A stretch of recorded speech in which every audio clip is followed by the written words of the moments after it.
Oh, my dear friends of modern energy and all friends, every friends, everywhere in the world.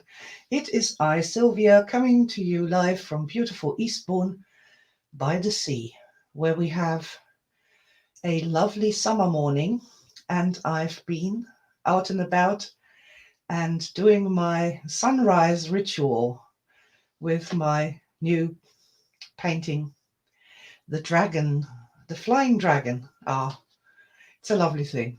I'm very, very pleased with it. I've been, yes, ah, working on it.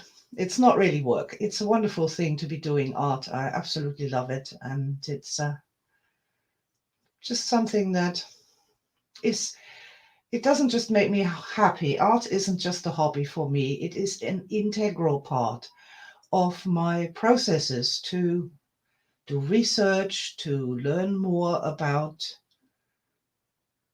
the wonder worlds of energy, how our minds work, about reality creation, all sorts of things. Magic. I think art is magic. I totally do.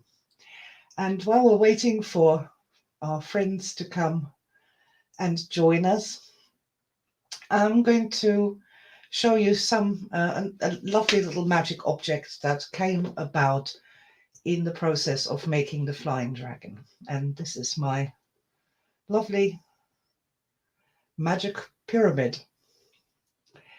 And I just love it. It's pyramids have always been thought to be quite magical, right? So, everybody knows pyramids are magical. There's just something about the shape and the way they kind of come together, though, the triangles, to make this wonderful symmetrical shape. And so I thought I'll make myself a magical pyramid. And when it came to decorating it, or creating it, building it, it's all made from triangles, as you can possibly see here. It's all made from triangles. And the triangle in the energy symbol stands for aspects of ourselves, the aspects that we are through time and space. And so this is kind of ties in with Star Matrix, my sort of magical aspects coming together in this magical pyramid. And then as I was sort of working on it, I also noticed that if you turn it that way around, then you have the energy symbol for the gift, which is the gift. That's something that is undeserved, that you don't work for, that just comes to you from, well, the universe, and you could call it a miracle. So this is my miracle pyramid, and I'm delighted to share miracle pyramid energy with you today. If you'd like to email that, then please go ahead and do so. It's a fine thing. I do like this. Cool. So yeah, today's topic is fun. It's couple bubbles, and I think, see, this is something that I just love so much about modern energy. See, in the world without energy, things like relationships, love, and emotions in relationships, they just don't make any sense, and people just don't understand at all why something happens or what's going on, and it's just totally confusing and crazy, and just this completely inexplicable madness. I think there was some Greek philosopher who said, when he saw a madman going by, it's either a poet or he's in love. And my thing, that I've always been so totally, this, my banner on my flag is love without logic is insanity, and vice versa. The logic of love. There is a logic to love. There's a logic to relationships. There's a logic to emotions. And these and modern energy does help with that. It brings back this logic, this ability to understand. Because as long as we're like think that it's completely inexplicable or there cannot be any explanation for whatever it may be. We are like stuck, completely stuck, and then we are helpless and hopeless, and we can't use our intelligence to figure out how to do something different or better, get better results in life, have more fun. That's the topic of today's Sunday Live. And so I'm just going to say good morning to dear Pavel and Ilka and Susie, I believe, and Lucas. Hello, Lucas. I hear you are now a modern energy trainer. Many congratulations to you, and I'm absolutely delighted. Hey.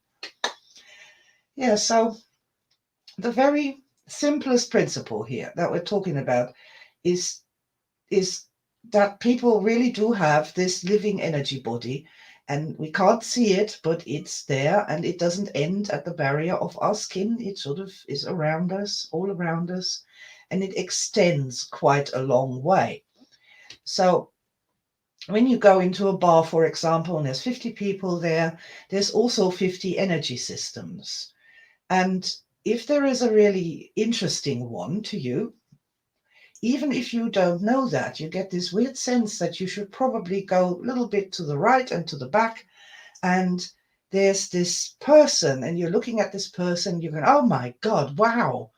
And the angel choirs start to sing, hallelujah. And the lights are getting brighter. And if you had a tail, you would start to wag it, and the ears would come up if you were a creature that had ears. And there's this mysterious thing of being attracted by somebody or falling in love with somebody. And people can't explain how that works, because this person that you found at the back of the bar doesn't look at all like what you thought you were looking for. You know, you might have thought you were looking for a person that's 6 foot at least, and weighs a certain amount and has a certain skin color, hair color, eye color, a certain age. And put this person that you found that made the angel choirs go crazy and your whole body come alive with just excitement, is nothing like that. Nothing like that. Completely different from what you thought, what you were taught that you should be looking for in Hollywood movies and things. And how does that, why, what, without, how do you begin to understand or explain that there's a match in the energy system, that something matches up, you know, and there's something that happens when these two energy systems combine, like two candle flames coming together, and they are quite bright on their own, but you put them together and there's this much bigger flame. And that is what we call in modern energy a couple bubble. When that happens, you then get all these phenomena, like people finishing sentences for them, or one person thinks of something and then the other person immediately thinks of the same thing, or one of them's gone out and the other one knows when they're coming home, and they can also feel if something bad has happened. All these mysterious phenomena that you just can't explain with chemicals or electric impulses in the brain, or, you know, in all these different crazy ways that scientists are trying to explain the things that they can't, you know, in long words and complicated weirdness. All of that just goes away, poof, and it's simple. One energy body, another energy body, they come together, there is a match between them. A match that lights a fire, you could say. There's a match between them. And all of a sudden, their energy systems combine, and these two people then become more than the sum of their parts. And something that I want to say right away, and that is so important, this has nothing to do with sex. Has nothing to do with sex or mating. This can happen. For example, a great example of this is when you get two footballers who are both male, or they could be female too, on a female football team, doesn't matter, but they are straight, they are not having sex with the same kind of person, and yet they work together in this magical way. In American football, for example, you can have these people, and one throws a ball knowing where the other is going to be hundreds of yards down the field and forward in time, and the second guy knows exactly where the ball's going to land. And this happens you can see this in sports, in team sports a lot, where you get this couple bubble effect of just two people becoming more than the sum of their parts. You get that in very good friendships, you get that in teacher-student relationships. And I do wish more people knew about this, because the way it stands, this intense sort of relationship between two people is completely reserved for romantic relationships. Now you have to have sex with such a person. And the disturbances this causes across the board, and the weirdness that is a result of not understanding that what just happened is just a natural couple bubble. And it doesn't mean you have to move in together. And it doesn't mean that you have to have sex with each other or that you have to get married. It just is one of those wonderful things when it clicks naturally, easily between two people. And that's a wonderful thing. See, and like in modern energy, we do have client sessions and things like that. And to get into a couple bubble with the client so that both of you are more than the sum of your parts, that you start to really understand what the client is saying and doing, and that you can see inside their world what's happening there, that you can understand when they're using a metaphor what they mean by that, when they're explaining what the problem is, that you have a sense, you feel that in your own body. And also when the client then resolves this energy body problem, which is what we do in modern energy, when the energy starts to flow again, and we can feel that in our own bodies. This makes it exciting and wonderful. And I will admit that when I first started doing this in EMO, Energy in Motion, in 2002, I was really worried that we're going to get all these problems that they have in psychology with transference and countertransference and countertransference, transference, and all of this nonsense, and that people would, I don't know, fall in love with each other, but it didn't happen. When we're doing modern energy work, people come in, you form this couple bubble in order to do something there, and then you have a hug at the end or shake hands and you walk away and it's fine. The emo practitioners did not get stalked. They just had very happy clients. It's a wonderful, natural thing to couple bubble with other people. And something else that I want to bring into this is superstructural. It's not just people who do this. And people don't just do this with people. The reason that, for example, pet bereavement is so intense in people who have a couple bubble with their pet. And the original hunters, for example, that went out with their dogs to hunt mammoths, for all I know. That's the whole idea. You couple bubble with the pet, and now you have that extreme sense of hearing that the pet has, the intense knowing of the scent that the pet has. The dog, or the hunting dog, the pet, in a couple bubble becomes an extension of yourself. You become bigger and wider. And for example, a horse rider on a horse, when he's fully couple bubbled with the horse, he is literally running through the forest. He has the power of that horse. He becomes a centaur in essence. It's a marvelous thing. It is most magical. It's just fantastic. And of course, it's not limited to just two people or one man and his dog. It's groups can get into group bubbles.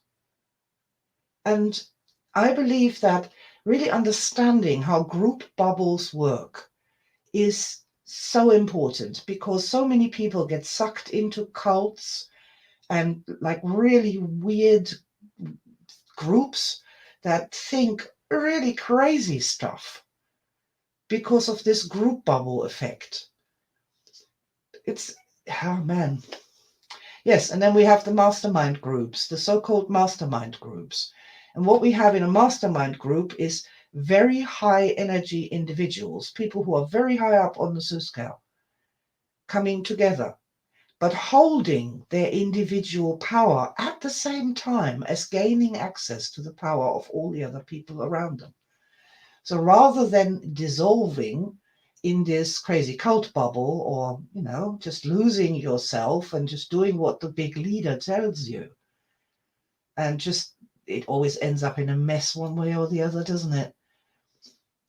The mastermind group is incredibly effective in reality creating, and people who are members of a mastermind group can be, well, they're always the trendsetters of the thinking of human beings, sometimes for centuries. Incredible stuff, so powerful and so simple, and it makes so much sense. And God, I wish the world would know about this simple thing that we really do have, a living energy body. And it makes connections with other people, these invisible connections. Ah, let's have a quick look at the comments here. Lucas says, great topic. It is, isn't it? I mean, relationships at the end of the day are what makes this incarnation sing. That's where most of our star events really come from, or supposed to come from. Most of our learning and most of our evolution, most of our wisdom is supposed to come from, connecting with other people, not reading their books, but merging our energy bodies with theirs for a short time. That's where you learn a lot of things. Ravensweaver says, I had an intense connection with my friend 2,000 miles away. We were tuned to each other. I still feel amputated 8 years after her death. Sometimes I can still feel her. Well, this is a topic for another day. Bereavement with energy in mind. This is like what we're talking about today, about the couple bubbles and the group bubbles. When we approach bereavement with energy in mind and understand, for example, in this case, that there was a lovely friend, that was an intense couple bubble. And when one partner then disappears, this causes significant energy disturbances. But when we're dealing with energy, there's lots and lots of things we can do to mitigate the disturbances and also do something completely different that the people who don't have energy can't even believe exists. They don't even know in psychology that there is actually a healed end state to bereavement. There's a healed end state, the immortal beloved, when the person is with you all the time and all you feel is love and delight and joy. And no pain, no anniversary pain, no traumatic flashbacks. There is a healed end state, the immortal beloved. Psychologists don't have it, and so they can't even ever go towards it. And they just leave it there at the misery until the day you die. Very sad thing. But as I said, this is definitely bereavement. It's definitely a topic for another day. In the meantime, I am sending you, dear Ravensweaver, lots and lots of love and light. And I may suggest to talk to your friend in Sanctuary as often as you want to. That's quite a wonderful thing that we can do as human beings. Yeah, so couple bubbles, group bubbles. Something I probably should mention in case newbies find their way to this video at some point is that the lower you go on the modern energy chart, below zero, it becomes ever more difficult to enter into a couple bubble or in a group bubble with somebody else. And by the time you get to -3, what happens is that people are naturally, because they're so low on energy, their energy bodies are so small and whimpery by now, they are looking for a bigger energy system in the environment, another human being most likely, a bigger, shinier energy system in the environment that they can latch onto and bathe in their presence, and that their energy system is starting to become more energized and they're feeling now stronger. I'm hearing here in the background Marlene Dietrich singing about men swarm about her like moths around a flame. Yeah, people with really high energy systems are like that. They attract the lower energy people because those lower energy people are looking for a way to replenish their own energy systems. This also happens with leadership, of course, is that when people at -3, people become self-questioning and they feel uncertain. They don't think they know the answers, they don't know what to do, and they're looking for, literally, they're looking for leadership. Somebody who is certain, somebody knows what they're doing, and that's not a bad thing. That's a sensible thing to be doing, to follow the people with the strongest energy system. This has obviously been weirded and perverted in the ways of human doings. And it's full of misunderstandings. It is full of misunderstandings how that works, what you're looking for, what it is that, these higher energy systems or pretend high energy systems, like YouTube influencers who pretend to be happy and lucky and rich and have everything that a Muppet could possibly dream of in their lives. And then the people who are depressed and low energy, they follow that naturally. It's built into people. That if you are low on energy, to look around, to notice this, then look around, find somebody with a bigger, brighter energy system and follow them, because it's safer to walk with them.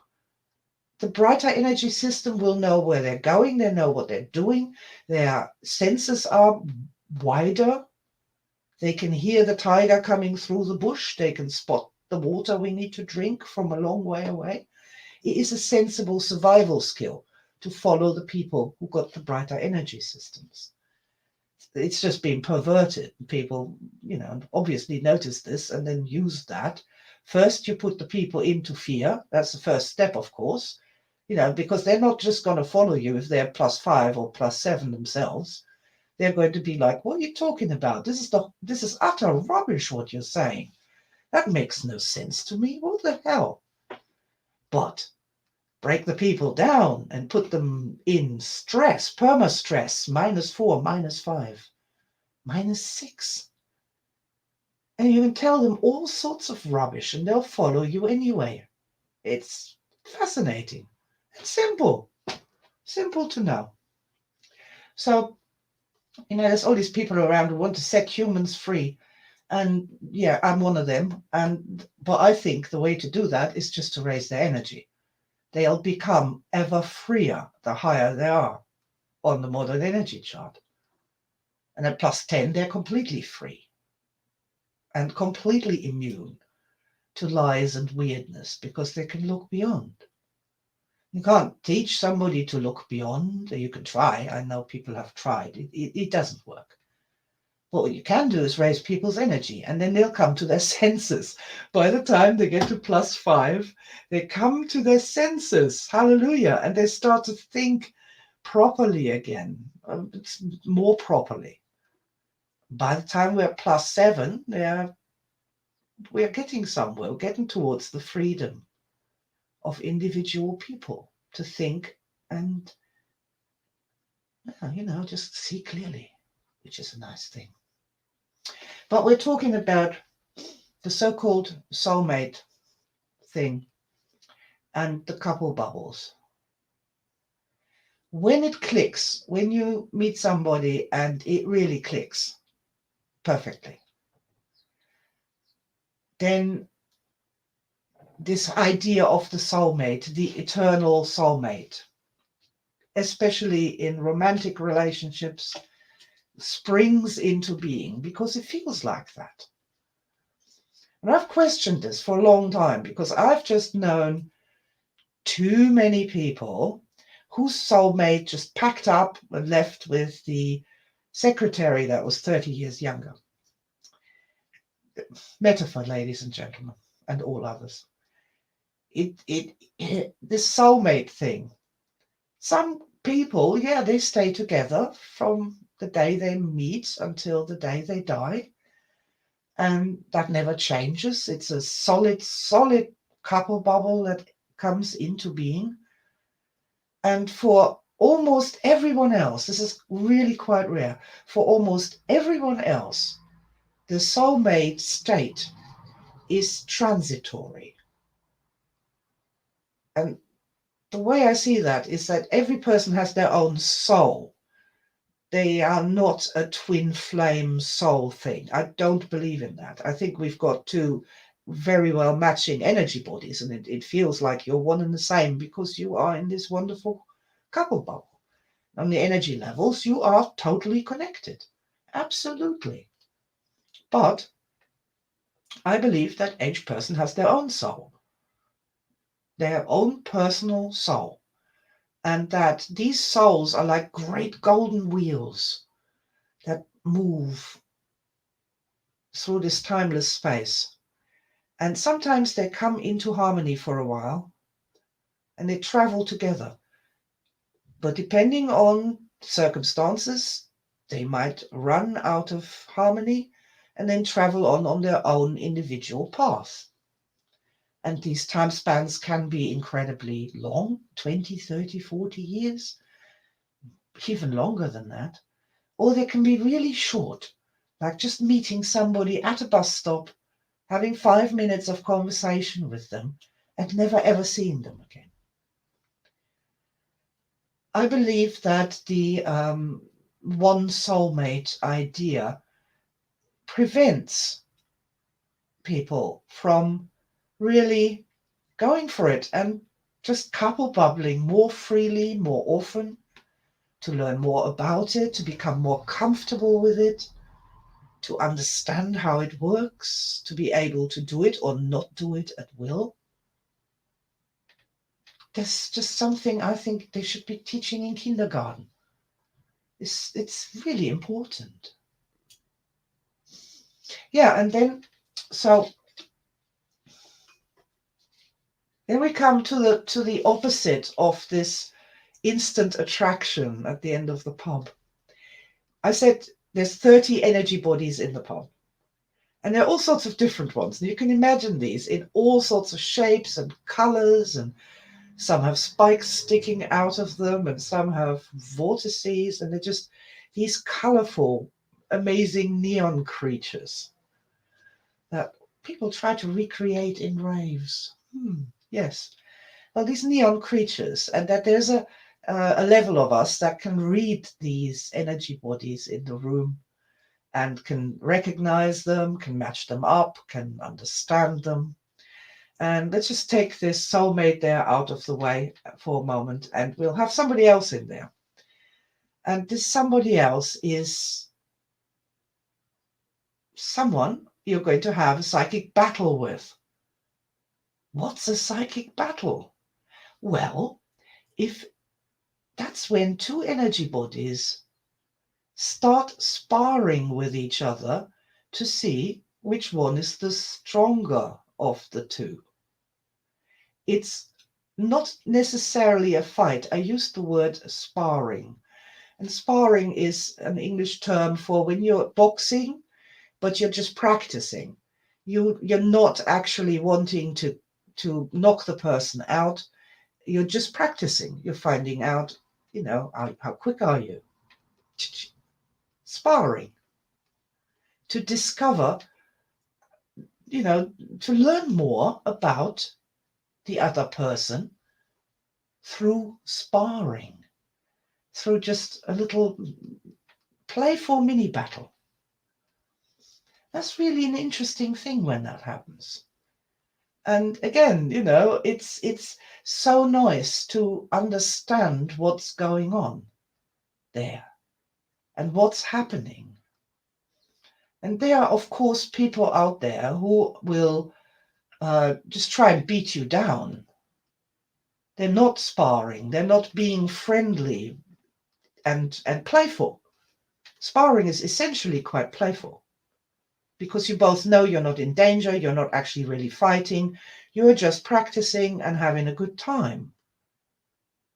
There's people out there who will try and psychically overwhelm you, or not psychically. I mean, I don't like using that term, but what it is it's a battle of two energy systems. And in the battle scenario, somebody is going to try and take you down, really battle you to the ground, which is not the same as that playful light dance of sparring that I was referencing earlier, which is actually really enjoyable and good fun. And before the days of insanity, you could have little sort of ideological or philosophical mini battles, sparring battles, fun and games with other people. Thanks to Twitter, this has just gone downhill rapidly. But psychic battles are also really interesting, and to realize you're in one. I mean, we're having this thing where people just don't realize this. They're saying, oh, I had an argument. What is that? What's happening there energetically?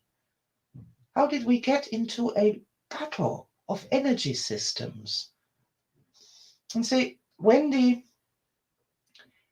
escalates, it starts with a little da da da da da in the energy bodies as they're starting to get out of harmony and start to squabble in some way. And when the voices start to raise in the argument and the stress starts to come out through the body in the louder voices, the more ragged, gesturing, and in the reduced ability to think straight, you always blah, blah, blah, blah, blah. You are doing this deliberately, blah, blah, blah. The stress expresses itself now in the sort of physical, material level, and the escalation continues there until one person breaks and probably starts punching. To put that back together, so it's not all these separate incidences where she screamed or he threw a plate or she bit him or da da da da da. There's an ebb and flow there where the energy states and the way the energy bodies are interacting with each other creates a sequence of events that is logical, that makes sense, and where we can actually look at such escalation chains and start, okay, where does this start? And what can we do to create a completely different timeline where that's not taking place?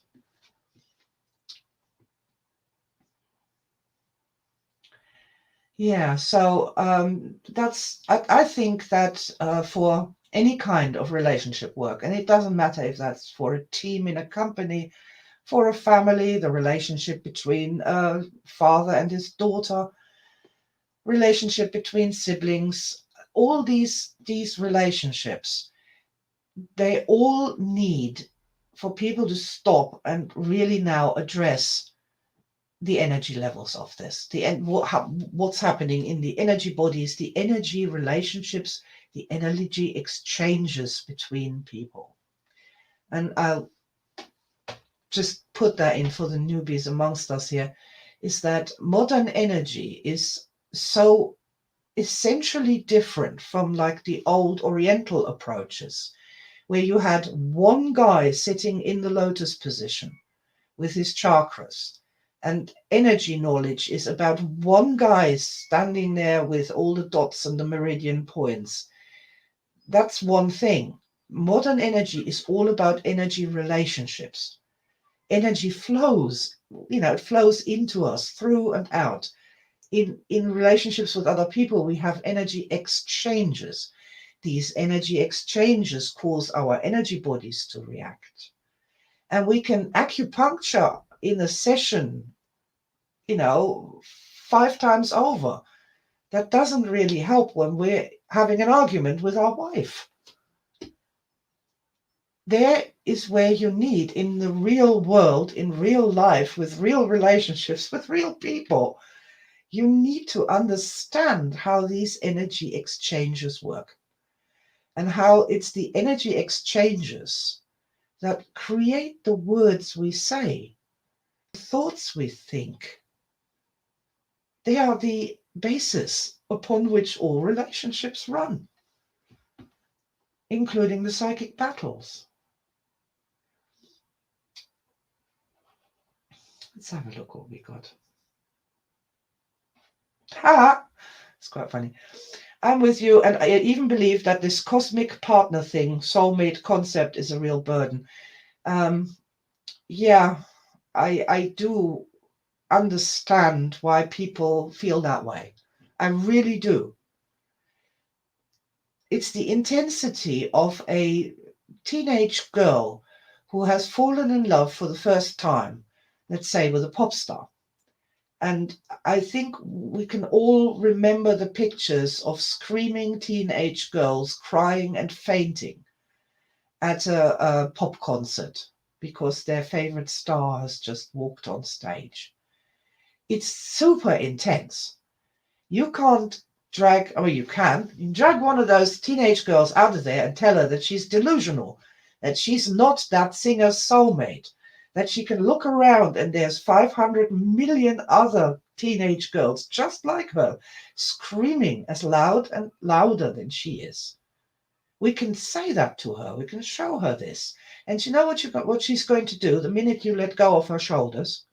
She's going to run right back into the room and scream some more. We have to appreciate that people's own personal experience informs them.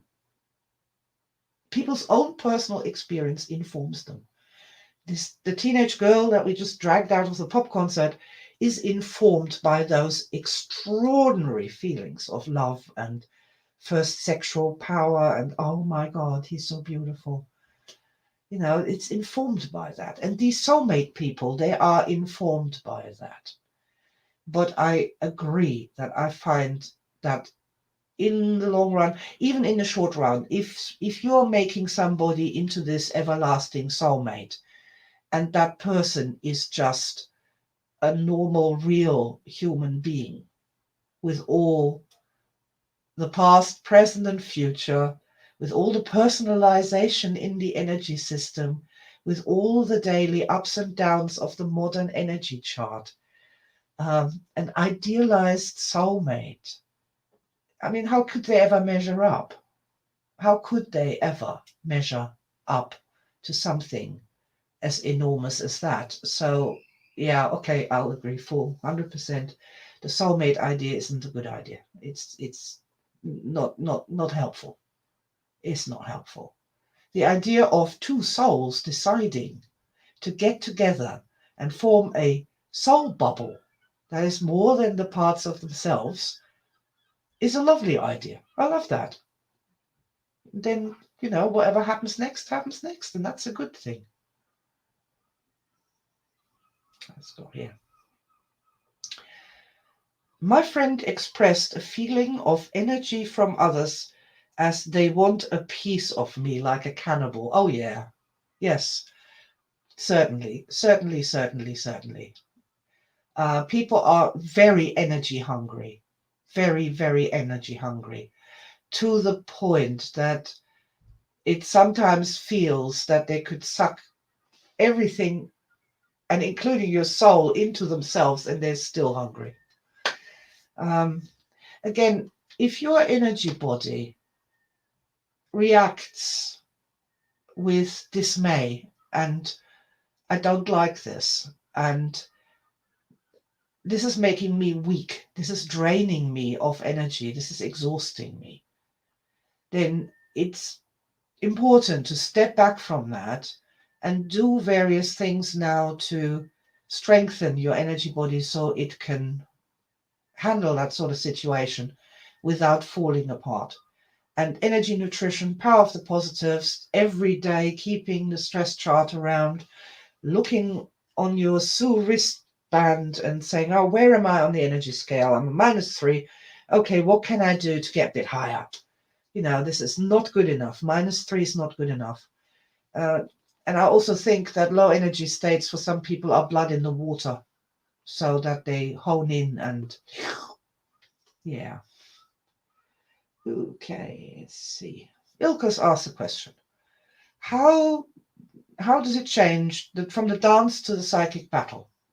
I don't know. It generally tends to have to do with the intention of the people going into this. That's what I find.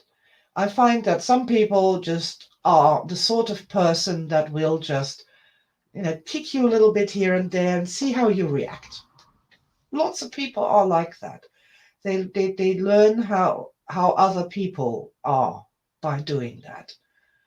And how you respond to that is then what they learn about you, who you are, what kind of person you are.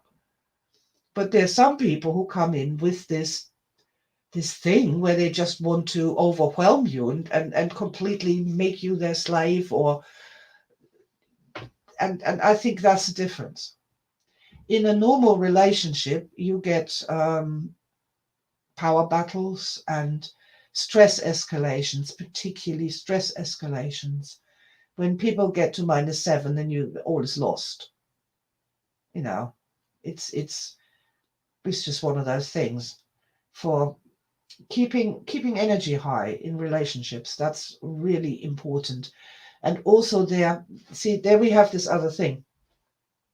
It takes two to tango in a relationship. It really does. It takes two to tango. You don't have one victim and one perpetrator. Da-da, dum. That's it. One person is only the victim and the other one is only the perpetrator. It just doesn't work like that. There is a thing going on at the multi-level. It is incredibly rare that you have a relationship where one person is only the victim and the other is only the perpetrator. These are short-term relationships between a serial killer and their victim. They just don't last very long. To understand how the bubble as well, how the bubble is affected.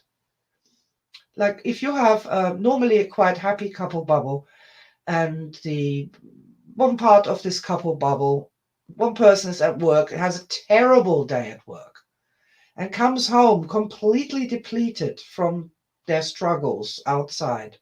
And the other person who was at home this whole time, they come together and the couple bubble itself goes boom, it goes down. And you can blame the person who had a bad day at work for this if you wanted to, but why blame them?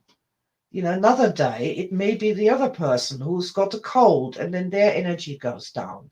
And if people are just aware of that they are in this couple bubble and that your actions are affecting the other person, and likewise, you're just in a different place to think about your relationship, to fix problems in your relationship, if any, or to just inject more energy into the couple bubble and wonder ways to do that. And and I want to reiterate this, you don't have to have sex with people in order to have a profound couple bubble. I think if that was a little bit better known, a lot of horrible problems could be avoided on all sorts of levels.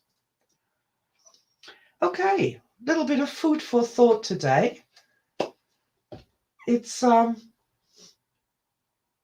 fascinating topic, and I believe that if we just, it depends on what you're doing.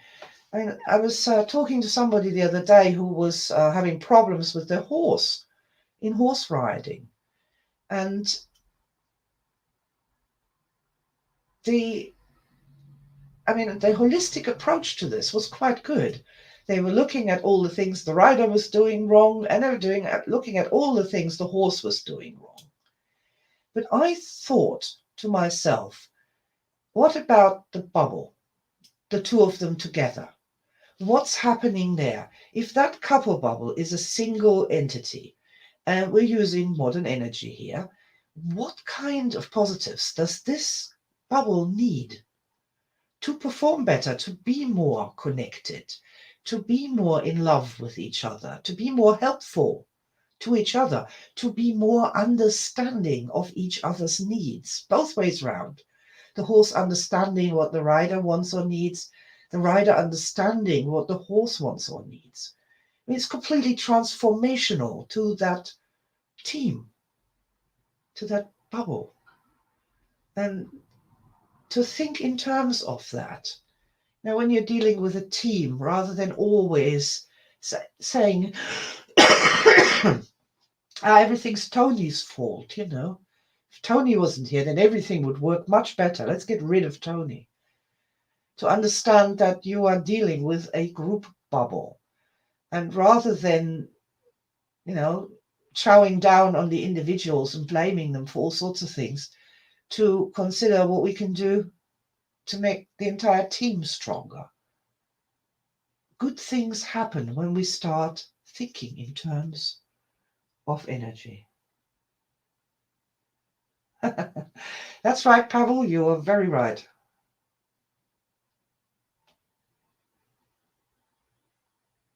Excellent, yes. Let's have a look. Pavel says, I'm doing the course about romantic relationships now, and in my video I question from -10 to +10, where is your couple bubble? I focus on measuring energy states of this bubble, and then the and then we ask the energy mind, what does this bubble need? Let's give it that with positive tapping. Right, positive tapping. There's lots of energy methods we can use to give more energy to these bubbles. But what I find so interesting is with this horse and rider example. When I brought this up and said, this unit that they are together, the couple bubble, the bubble of the rider and the horse together. The rider lady immediately went, oh my God, I've I've never thought about that. But of course, you're so right. That's so interesting. Wow. Oh. And she had all these ideas and things, and I'm thinking, look, this one piece of information about the bubbles. Next time she's out for a ride somewhere, something happens, she might react already differently because she's had this one piece of information. And I think, yeah, activating human intelligence, yes. But in the meantime, we can definitely use modern energy tapping for adding positives at the energy level, working with the real energy field that exists between the woman and the horse, or the man and the woman in a relationship, or any relationship, or any team. All of this stuff is super real. It drives behavior. It drives health. It drives happiness. And that's why, it's just super good to become aware of that it exists. Ah. Okay. Pavel, amazing work. Yes, I agree. Excellent, excellent thing to be doing. And modern energy work is so easy. It's not difficult. Like the concept with the bubbles, it's not a difficult concept to understand. That we're dealing there, in the case of the woman with her horse, with this bubble, and that this bubble has needs of its own, which may not be anything to do with the individuals. Very interesting.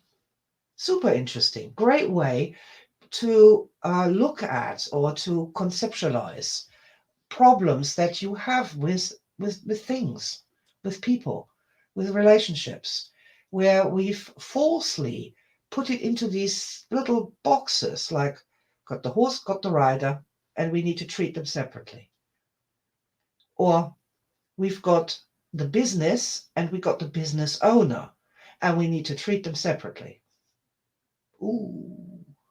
This is why the spouses of entrepreneurs get so terribly jealous, because the entrepreneur is couple bubbled with his business entity and actually loves it more, in inverted commas, has a stronger couple bubble with his business than he has with his partner, which is kind of groovy. Such a cool, interesting additional level of information that can help us do so much and protect ourselves from psychic vampires and those who will try and beat us up in a psychic battle.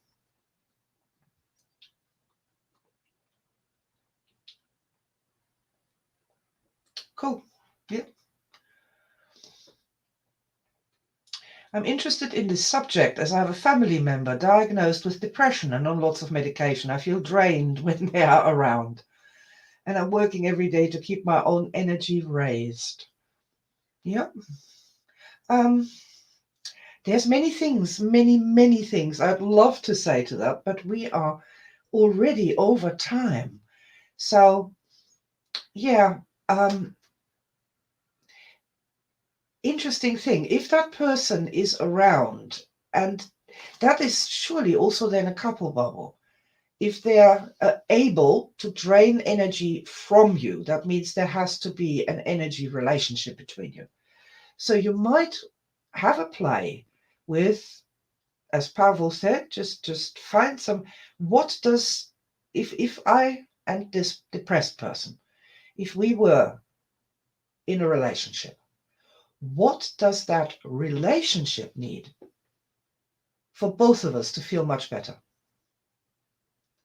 And then, apply some positives, emo, all sorts. Sanctuary. Sky's the limit of what you can do. Voodoo, too.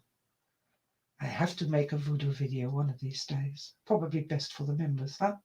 Okay, right. So that was my little chat about soulmates, couple bubbles, and psychic battles. I hope you enjoyed it. If you did, please leave a like and a comment on the video. Discuss this by all means with friends, relatives, strangers in the street you meet to, share the joy, the interest, the possibility, the huge potential of modern energy to actually do something wonderful in the world. And so it's for now goodbye, and thank you so much for having been here with me. It's goodbye from me, and goodbye from my miracle pyramid. And I look forward to seeing you next week again for Sunday Live with Sylvia. Lots of love, and bye for now. Love is the greatest miracle.